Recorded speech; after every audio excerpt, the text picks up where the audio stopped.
بسم اللہ الرحمن الرحیم۔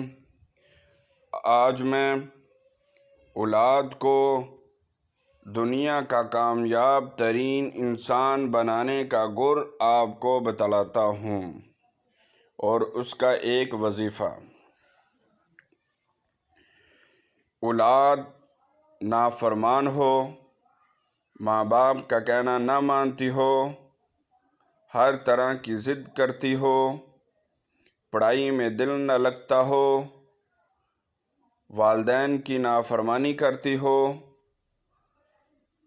اور رشتہ داروں کو کسی کی عزت نہ کرتے ہوں، آپس میں لڑائی جھگڑے کرتے ہوں، گناہ کرتے ہوں، اس طرح کے کہیں گناہ کرتے ہوں، تو ان کی اصلاح کے لیے میں آپ کو ایک وظیفہ بتاتا ہوں۔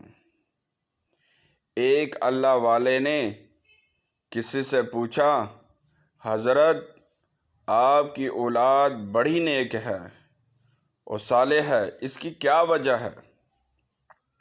اللہ والے نے فرمایا کہ اس کے 3 اسباب ہیں۔ ایک تو میں نے ہمیشہ حلال رزق اپنی اولاد کو کھلانے کا اہتمام کیا، چاہے مجھے جتنی مرضی مشکلات کا سامنا کرنا پڑا۔ دوسری وجہ یہ ہے،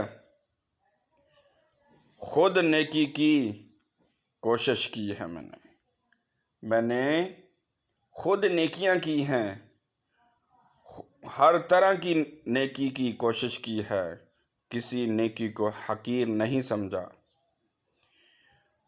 تیسری بات یہ ہے، جو وظیفہ بھی ہے اور اس پر عمل بھی کرنا ہے۔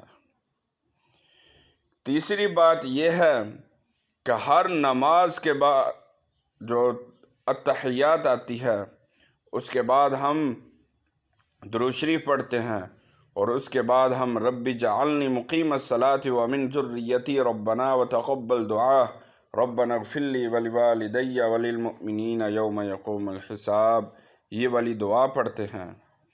اور اس کے بعد ہمیشہ میں یہ دعا پڑھتا ہوں، ربنا ہب لنا من ازواجنا وذریاتنا قرۃ اعین وجعلنا للمتقین اماما۔ یہ سورۃ فرقان کی آیت نمبر 74 ہے۔ میں نے ہمیشہ اس کا اہتمام کیا ہے، اس دعا کو ہمیشہ کے لیے میں نے اس کا اہتمام بھی کیا ہے اور اس کا تجربہ بھی کیا ہے۔ اور جو حضرات بھی اس آیت کا اہتمام کرتے ہیں، اللہ جل شانہ اس کے اثرات اس کی بیوی اور اولاد پر ڈالتے ہیں اور ان کے اندر صلاحیت بھی پیدا ہو جاتی ہے اور صالحت بھی پیدا ہو جاتی ہے، یعنی نیک بھی ہو جاتے ہیں اور اس کے اندر نیکی کرنے کا شوق بھی پیدا ہو جاتا ہے۔ اللہ تعالیٰ سے دعا ہے کہ اللہ تعالیٰ ہمیں اس دعا کو نماز کے اندر پڑھنے کی توفیق عطا فرمائے۔ ہمیں دعاؤں میں یاد رکھنا۔